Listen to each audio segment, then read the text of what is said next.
하나님 말씀 봅니다. 갈라디아서 2장 11절에서 14절 말씀 한 절씩 교독해서 봉독합니다. 11절 제가 봉독합니다.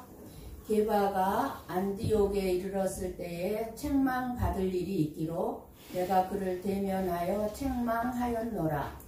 아고교회에서 어떤 일이 있기 전에 게바가 이방인과 함께 먹다가 그들이 오매 그가 할례자들을 두려워하여 떠나 물러가매 남은 유대인들도 그와 같이 외식함으로 바나바도 그들의 외식에 유혹되었느니라.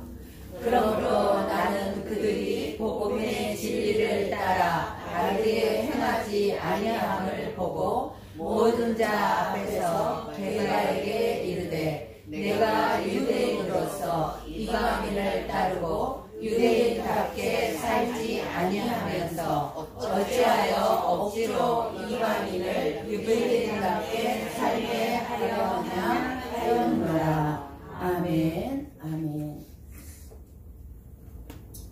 저는 지난주에 허봉란 선교사님을 통해서 많은 은혜를 받았습니다. 여러분도 많이 받았습니까? 아멘. 은혜를 받았다면 열매를 맺어야 하는데 그 열매는 뭐라고 그랬죠? 내가 변해야 될 것 변해야 하고 내가 고쳐야 할 것 고치는 것이라고 했습니다. 그것이 은혜 받은 증거다라고 들었습니다. 허봉랑 선교사님을 통해서 깨닫게 된 것은 저와 여러분이 원하는 이 세상의 행복과는 반대되는 삶으로 이끌림을 받고 살게 된다는 것입니다. 우리는 이 땅에 살면서 누구나 내가 원하는 행복한 삶이 있습니다. 그런데도 불구하고 내가 원하는 행복한 삶이 우리에게 주어진 것이 아니라 반대로 고난과 고통이 있는 그런 삶으로 우리들이 이끌림을 받고 있다는 사실입니다.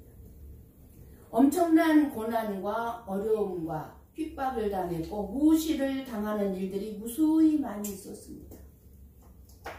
그 모든 고난이 어쩔 수 없이 겪어야 할 삶은 아니었다는 것입니다. 얼마든지 그런 고난을 피할 수 있었습니다. 나 이제 복음 전하지 않을 거야 하면 됩니다. 성경 말씀에도 복음을 전할 때 다가오는 고난이 너무너무 싫어서 마가는 바울과의 선교 여행을 따라가기를 거부하고 도망갔었고 나중에 회개하고 돌아왔지만 데마는 그렇게 바울과 함께 복음을 전하다가 결국 이 세상을 사랑하여 바울을 버리고 세상으로 돌아가 버렸다고 말씀해주고 있습니다. 복음을 전하다가 힘들면 이렇게 세상을 사랑하는 마음으로 세상으로 돌아갈 수 있습니다. 이 세상에서 고난을 좋아하고 고난을 즐기는 사람은 없습니다. 저나 여러분 모두가 고난을 좋아하는 사람 없습니다. 바울과 제자들이 힘들고 어려운 고난의 길을 간 것은 고난보다 비교가 안 되는, 비교할 수도 없는 너무나 크고 놀라운 하나님 나라의 비밀을 발견했기 때문입니다. 이 땅에 내가 복음 때문에 겪는 고난보다 비교가 안 되는 하나님 나라의 영광을 본 것입니다. 하나님의 영광을 보았기 때문입니다. 허봉랑 선교사님도 마찬가지였습니다. 그렇다면 저와 여러분도 예수님을 믿기 때문에 당하는 고난이 있다면 있을 거예요. 여러분에게도. 내가 예수님을 믿기 때문에 손해보고 희생하고 섬겨야 되고 억울한 일 당하고 이러한 고난들이 있다면 우리가 피할 것이 아니라 저와 여러분 모두에게 주어진 말할 수 없는 큰 복이요 은혜임을 깨달을 수 있어야 한다는 사실이었습니다. 어느 누가 예수 그리스도를 믿음으로 고난당하고 인생이 힘 된다면 예수 믿고 싶은 사람이 있겠습니까? 예수님을 믿는데 왜 내 사업이 이렇게 안 돼요? 예수님을 믿는데 내가 왜 이 어려움을 겪었어요? 하면서 다 예수를 떠나죠. 그런 상황에서 바울은 오히려 고난이 유익이라는 놀라운 복음의 비밀을 증거하려 한 사람이 바울이고, 그리고 하나님의 말씀입니다. 고난이 유익이다. 이 땅에 어느 누가 고난이 유익이라고 생각할 수 있는 사람이 있겠습니까? 없어요. 저와 여러분도 하나님으로부터 주어진 너무나 소중한 사명을 붙잡아야 합니다. 오봉랑 선교사님처럼 복음을 전하러 다니는 사명은 저와 여러분에게 아니지만, 그 사명은 아니지만, 그러나 그 사명과 동일한 사명, 중요한 사명을 저와 여러분에게 하나님께서 주셨는데, 그 사명이 무엇입니까? 복음을 전하러 나가는 사명이 아닐지라도 내 가정을 지키는 사명을 주셨고, 엄마로 아빠로의 사명, 너무나 소중하고 소중한 사명이 있죠. 직장에서의 사명이 있습니다. 교회에서, 사회에서 주어진 자리에서 고난이나 억울함이나 희생이나 섬김, 핍박이 있더라도 예수 그리스도를 믿는 자로서의 사명을 감당하기 위해서는 무엇이 필요하다고 했습니까? 인내가 필요함을 깨닫게 된 것입니다. 반드시 인내가 필요합니다. 저와 여러분에게 영원히 남게 되는 것을 우리는 붙잡아야 합니다. 이 땅의 것을 붙잡을 것이 아니라 나에게 영원히 남게 되는 것이 무엇인가? 그 영원히 남게 되는 것을 붙잡아야 합니다. 하나님 나라의 영광을 보는 눈이 열려야 합니다. 이 땅의 것만 보는 눈이 열리면은요, 우리는 낙심하고 절망할 수밖에 없지만, 하나님의 나라의 영광이 보는 눈이 열린 사람은요, 어떤 고난 앞에서도 우리가 낙심하고 절망하지 않습니다. 예수 그리스도와 하나님 나라를 놓치면은요, 땅을 치고 통곡하며 후회하게 될 날이 반드시 있게 될 것입니다.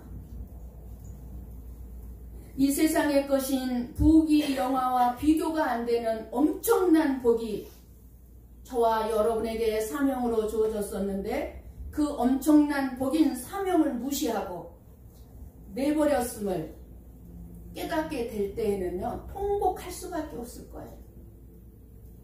왜 그때 그렇게 내가 미련하고 어리석었을까? 왜 그렇게 무시했을까? 왜 그 사명을 내가 하찮게 여겼을까? 가볍게 여겼을까? 예, 통곡할 날이 있다, 그 말입니다.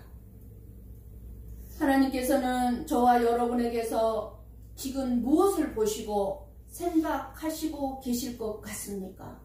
저와 여러분을 보고 계시면서 무엇을 생각하고 계실까요? 지금 우리의 삶을 보시고 하나님은 생각하시는 대로 심판대 앞에 저와 여러분이 섰을 때에 지금 하나님이 생각하시는 것을 생각하시게 될 것입니다. 그러므로 지금부터 우리는 예수님의 다스림 아래 살아야 합니다. 이번에 허봉랑 선교사님을 통해서 저와 여러분에게 주시는 메시지는 어떤 고난 앞에서도 그 고난을 통해 내 자신의 못된 성품과 못된 자아를 죽이기 위해 예수님의 다스림 아래 살았다는 것입니다. 그리고 고난이 주어졌다는 것입니다. 이것이 습관이 되고 삶이 되니까 자연스럽게 예수님의 다스림 안에 들어가게 되고, 그리고 어떻게 돼요? 내 못된 성품은 죽어지고 내 못된 자아도 죽이게 되니까 오직 누구만 드러납니까? 예수님만 드러납니다.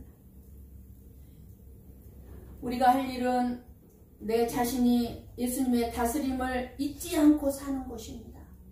날면 날마다, 매 순간마다 자신의 못된 성품과 자아의 문제를 깊이 보지 못하는 사람일수록 다른 사람의 일에 관심이 많죠.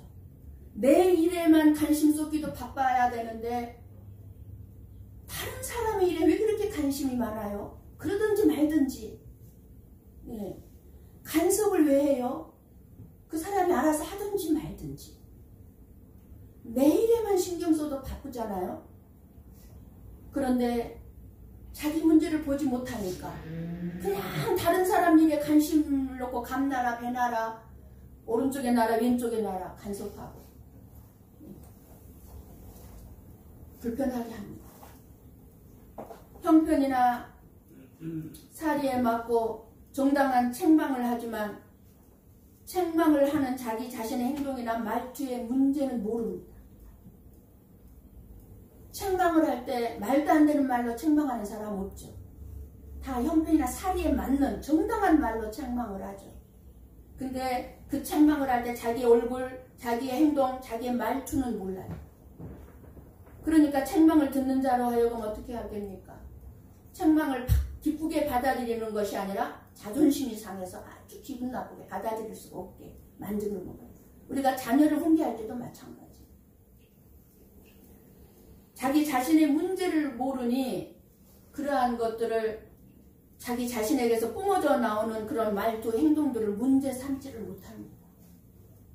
책망을 해야만 한다면 다른 사람에게는 이러한 것들을 생각하고 찾게 하고 먼저 내 자신이 더 책망받을 일이 아닌지 자기 자신을 먼저 돌아보고 물어야 될 것입니다. 왜 책망할 수밖에 없는 일이 내 눈에 보이겠습니까? 내가 그 일을 하고 있기 때문에 내 눈에 보이는 거예요. 내가. 그러니까 나를 먼저 책망해야 되는 거예요. 나를 먼저.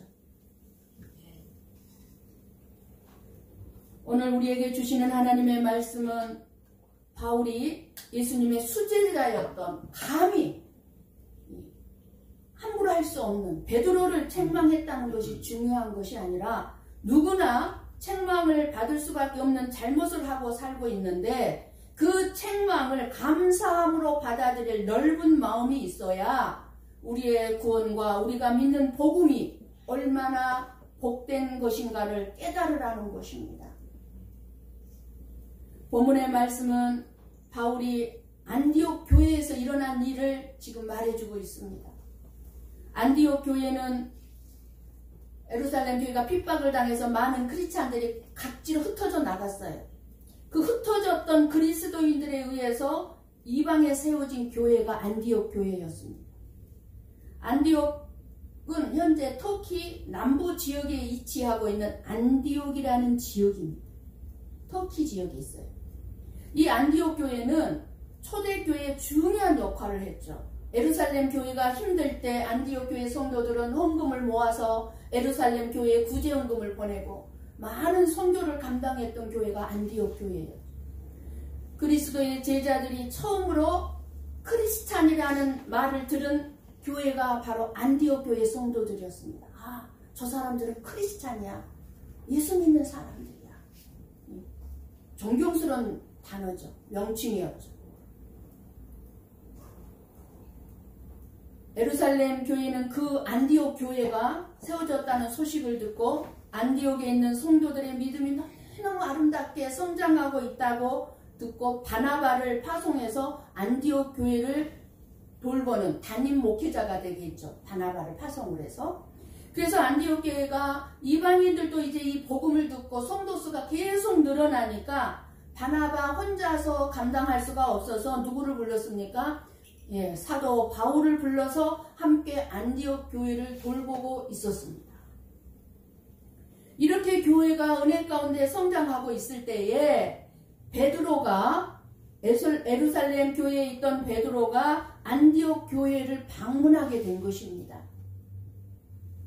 안디옥 교회의 성도들은 예수님의 수제자였던 그 귀한 영성의 사람 베드로 사도가 왔기 때문에 얼마나 기쁘고 감격했던지 이 베드로 사도를 식사 자리에 초청을 해서 베드로 사도를 식사 대접을 하게 되었는데 그때의 이방인 성도들과 함께 식사를 하게 된 것입니다. 그런데 이방인 성도들과 식사를 하게 된 것이 문제가 되고 맙니다. 예수님도 그리고 예수님의 제자들도 다 유대인들이었습니다. 유대인들에게 있어서 먹는 것 그리고 누구와 함께 식사를 하느냐 하는 것은 유대인들이 그 자신들이 누구인지를 결정해주는 아주 이 사람들은 그것을 중요한 문제로 여겼습니다. 내가 누구랑 식사를 하느냐. 그래서 유대인들은 그 바리새인들은 어떻게 했어요? 그렇게 많이 예수님께서 세리들과 죄인들과 어울려서 식사를 하신다는 것을 그렇게 끊임없이 문제로 삼았던 거예요. 그러니까 예수님을 인정하지 않은 거예요. 왜요? 죄인들, 이방인들, 세리들하고 식사를 하고 있으니까. 그런데 지금 베드로가 책망을 받게 된 것도 이방인들과의 식사 문제로 외식을 하게 된 책망이에요. 지금 바울이 책망을 한 거. 이방인하고 그러니까 죄인들하고 식사를 해서 책망을 한 게 아니에요. 12절 13절 말씀을 한번 봅니다. 같이 봅니다. 야고보에게서 온 어떤 이들이 이르기 전에 게바가 이방인과 함께 먹다가 그들이 오매 그가 할례자들을 두려워하여 떠나 물러가매 남은 유대인들도 그와 같이 외식함으로 바나바도 그들의 외식에 유혹되었느니라. 12절 한번 열어주세요. 그들이 그러니까 베드로와 이방인들이 게바가 베드로예요. 근데 여기서 사도 바울이 게바라고 말한 것은 지금 베드로의 행동이 거듭나기 전 그런 율법주의자의 그런 행동을 했기 때문에 게바라고 지금 명칭을 쓰고 있다는 것을 알 수가 있습니다. 베드로라고 안 하고.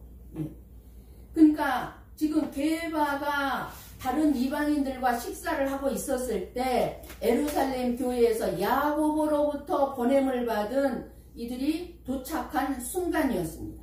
막 식사를 하고 있을 때 누군가가 베드로에게 예루살렘 야고보에서 사람들이 왔다고 소식을 전해줬을 거예요. 지금 밥을 먹고 있는데 어떤 사람이 와서 베드로 사도님 지금 예루살렘 교회에서 야고보가 어떤 사람들을 보냈습니다. 그런 말을 들은 거예요. 그때 갑자기 베드로는 갑자기 변해가지고 할례자들을 두려워해서 식사 자리를 급히 떠난 거예요. 이방인들과 같이 밥을 먹다가 그 소식을 듣고 갑자기 식사 자리를 떠난 거예요. 그러니까 예루살렘의 야고보에게서 온 어떤 이들은 분명히 유대인들 곧 할례를 받은 자들이었을 것입니다. 그런데 야고보에게서 왔다는 이 사람들은 사실 야고보가 보낸 사람들은 아니었던 것 같습니다. 한번 우리 사도행전 15장 23, 24절 함께 봅니다. 그 편에 편지를 붙여 이르되 사도와 장로된 형제들은 안디옥과 수리아와 길리기아에 있는 이방인 형제들에게 문안하노라. 들은즉 우리 가운데서 어떤 사람들이 우리의 지시도 없이 나가서 말로 너희를 괴롭게 하고 마음을 혼란하게 한다 하리로. 무슨 말이에요? 24절에 들은즉 지금 베드로가 책망을 받은 이 일을 얘기해 혼란스럽게 한 이 일이에요. 그 어떤 사람들이 누구예요? 지금 이 베드로에게 와서 어떤 사람 야고보가 보낸 사람들이 왔다 한 그 어떤 사람들이에요. 근데 누구의 지시도 없이 우리의 지시도 없이 야고보의 지시도 없이 간 사람들이다 그 말이에요. 그러니까 야고보가 보낸 사람들이 아닌데 팔아먹은 거죠. 야고보를 이 사람들이. 그렇잖아요? 그러니까 베드로는 사람을 두려워하는 결과를 낳고 말았던 거예요. 사람을 두려워했기 때문에 베드로뿐만 아니라 다른 유대인들과 남은 유대인들도 베드로와 같이 외식함으로 바나바도 그들의 외식에 유혹을 받게 되었다고 지금 사도 바울이 말하고 있는 것입니다. 율법주의자들은 이방인들이 개처럼 취급되어도 좋은 존재들이었습니다. 하나님의 거룩한 선민들이 이방인과 함께 식사를 한다는 것은 있을 수 없는 일이었습니다. 거룩한 하나님의 백성의 표어인 할례를 받은 사람들이 어떻게 할례 받지 않는 이방인들과 함께 식사를 할 수 있느냐예요. 이게 유대인들의 생각이에요. 이런 비난을 받을 것이 두려워서 베드로는 황급히 그 자리를 떠난 거예요. 이것은 이 베드로가 전했던 복음하고 완전히 반대되는 가증하고 위선적인 행동이었던 것입니다. 베드로든 저와 여러분이든 잘못을 저지를 수 있고 또한 잘못을 한 사람은 누구든지 책망을 받아야 하는 것입니다. 잘못된 신앙생활의 외식은 바로 다른 사람들에게 바로 영향력을 끼치는 힘이 있습니다.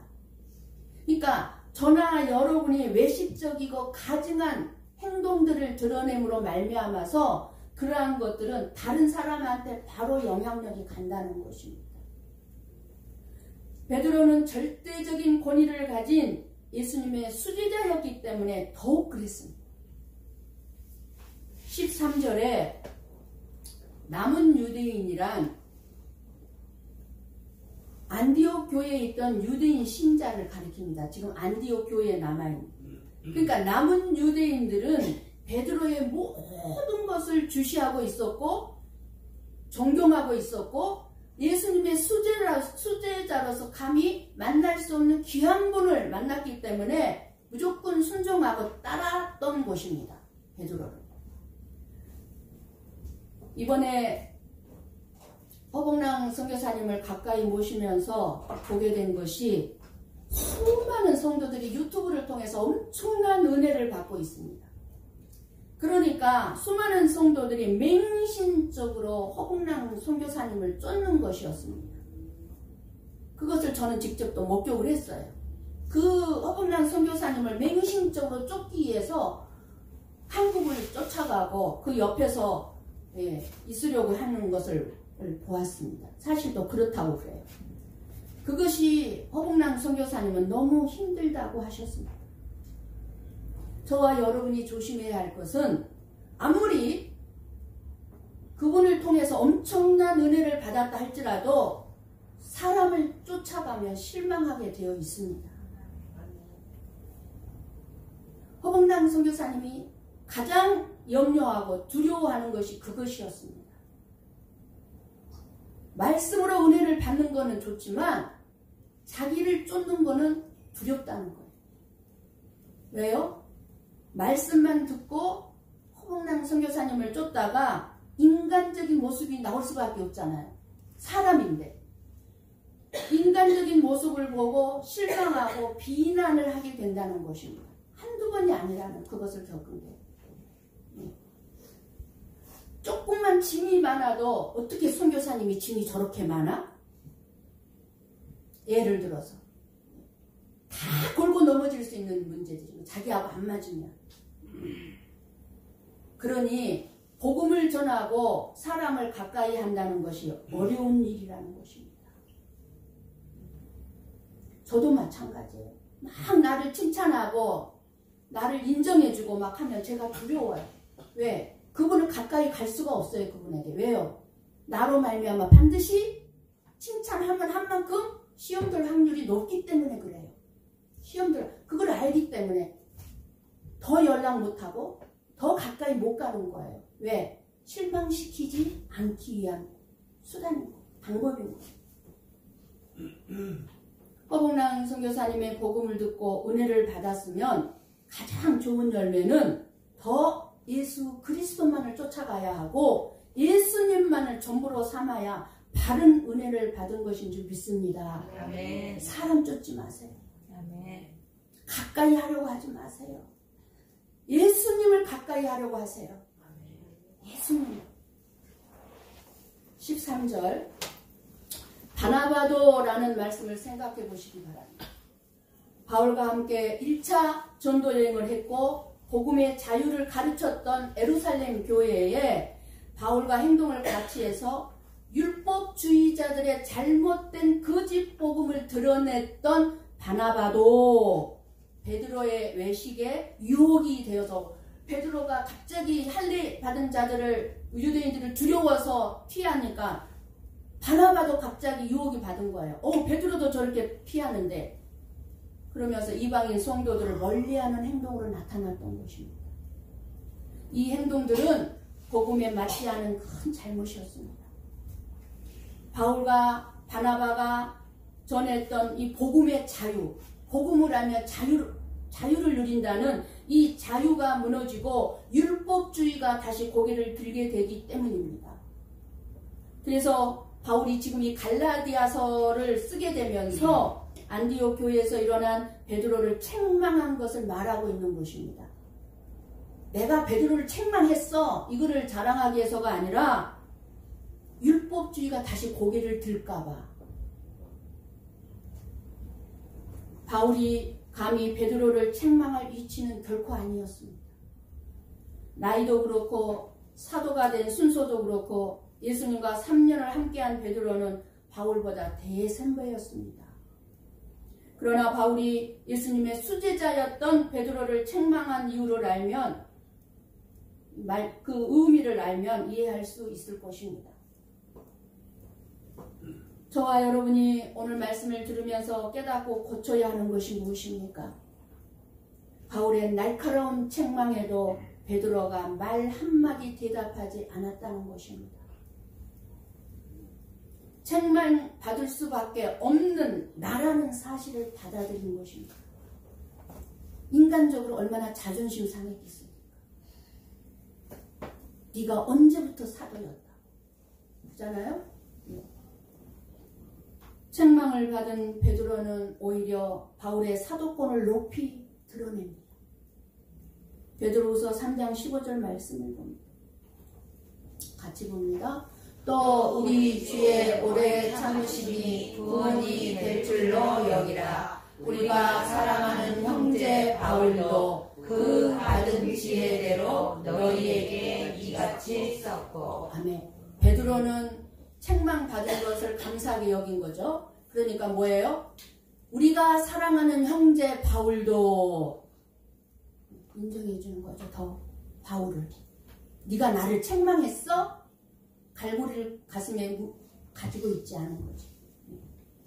주님의 날을 기다리라고 하면서 이 말은 사도 바울을 사랑하는 형제, 그 받은 지혜대로 이같이 썼다고 말씀을 주고 있는 것을 보면 베드로의 겸손함을 알 수가 있습니다. 만일 베드로가 이때 인간적인 자존심이 상한 감정으로 네가 뭔데 나를 책망해? 하고 바울에 대한 분노를 품고 있었다면 교회는 지금과 같이 이렇게 하나가 안 되었을 것입니다. 베드로파, 바울파가 엄청난 분열이 일어났을 것입니다. 베드로의 이성적인 행동은 다른 그리스도인들로 하여금 이방인들은 구원을 받지 못한다는, 저들도, 저 사람도, 이방인들도 할례를 받아야만 구원을 얻는다라고 생각할 수 있게 만들었습니다. 베드로의 행동이 그렇잖아요. 할례 받지 못한 저 사람들과 어떻게 식사를 하느냐, 이 말을 안 듣고 싶어서 피했잖아요.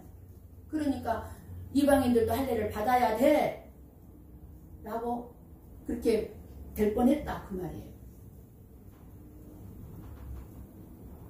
베드로의 잘못된 행동 때문에 그런 생각을 하게 되었다고 한다면 지금까지 베드로 자신이나 바울 사도가 전하여온 영광스러운 복음의 진리는 근본적으로 완전히 뒤엎어졌을 것입니다.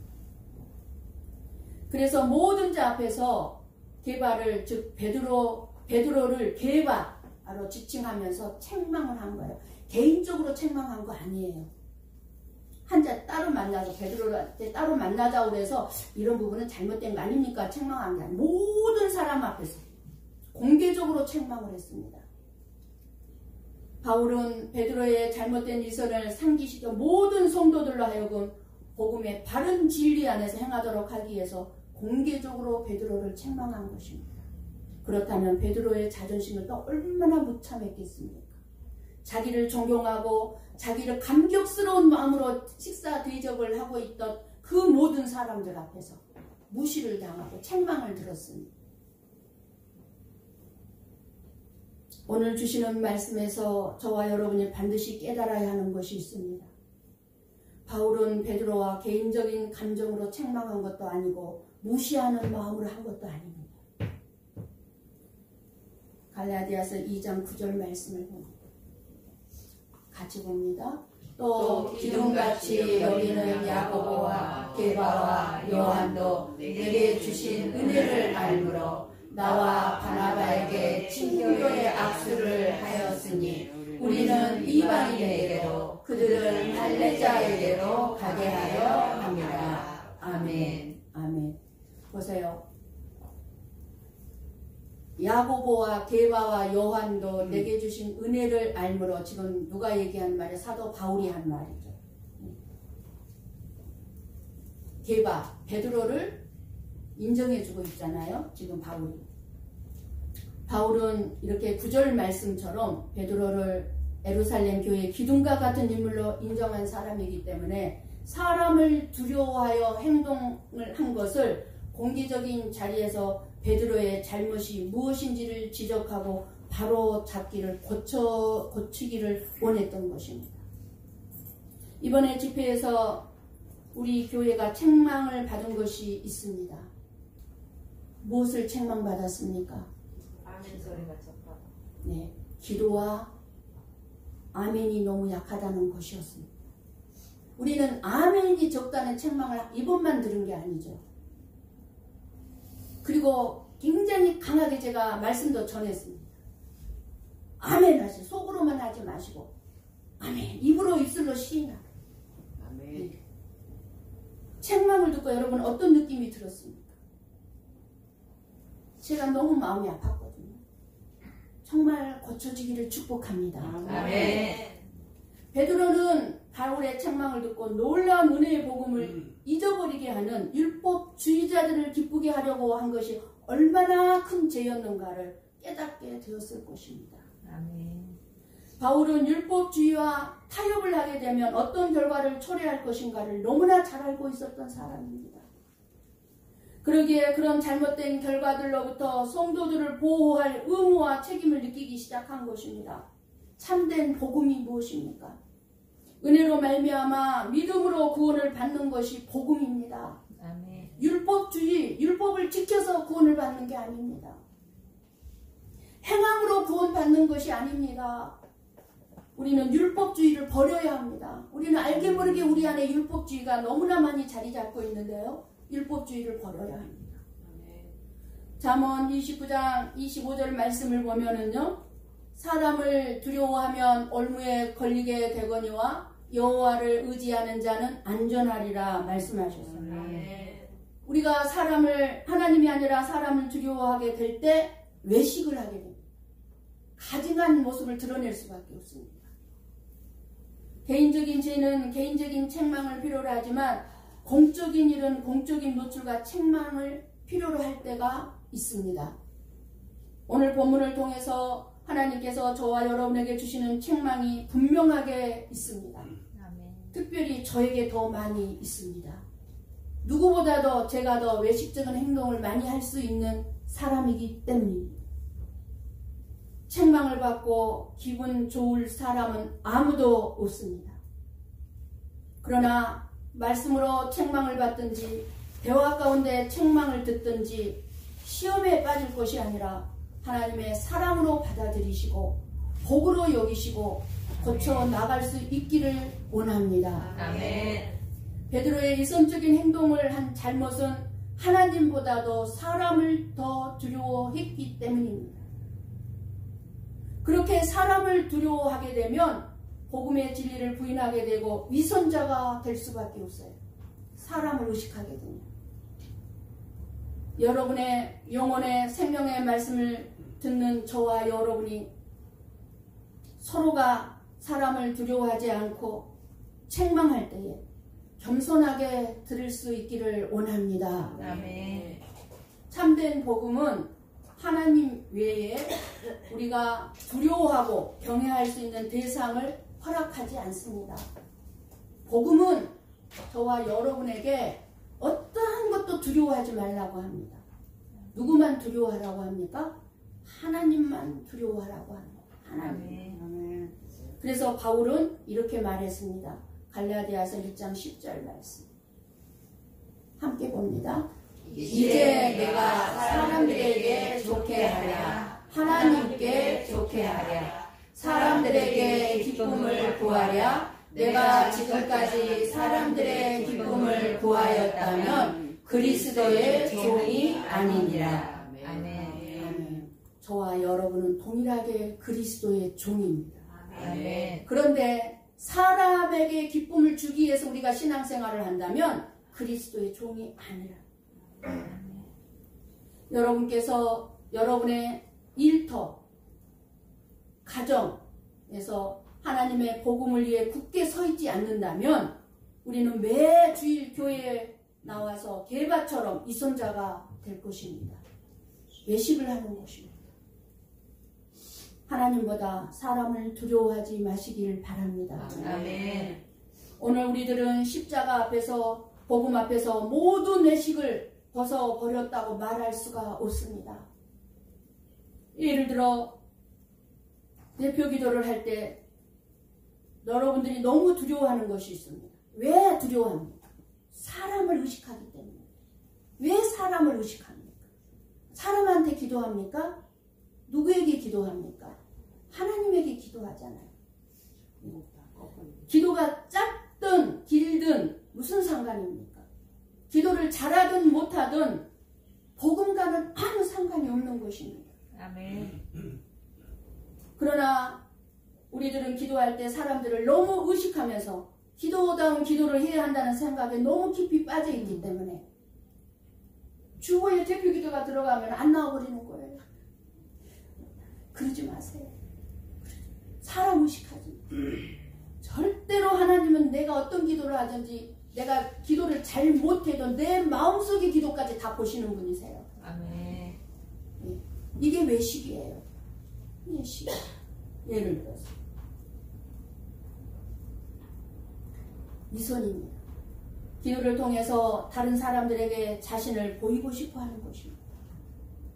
다른 사람들을 의식하느라 기도를 제대로 하지 못하는 모습이 너무너무 많습니다. 저와 여러분이.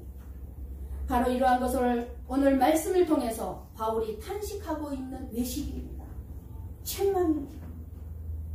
이방인과 음식을 함께 먹는 것이 유대인들의 법에는 위반이 되고 거슬릴지 모르지만 진리이신 예수님 앞에서는 전혀 거리낄 게 없다는 것입니다. 어떤 죄인과 어떤 망나니와 내가 식사를 한다 할지라도 사람들은 나를 향해서 왜 그런 사람과 식사를 하느냐고 손가락질 할지 모르지만 예수님 앞에서는 거리낄 게 없다 그 말입니다. 그런데도 진리이신 예수님을 붙드시는 것이 아니라 사람들에게 인정받고 싶어하고 핍박받는 것을 싫어하고 억울함을 당하는 것이 싫어서 복음대로 행동하지 못한다면 그것은 예수 그리스도를 의지하는 삶의 믿음의 모습이 아닙니다.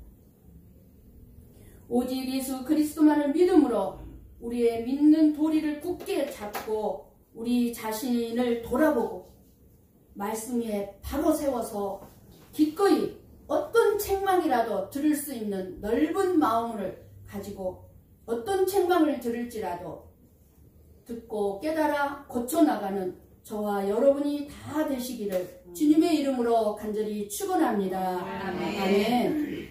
기도하겠습니다.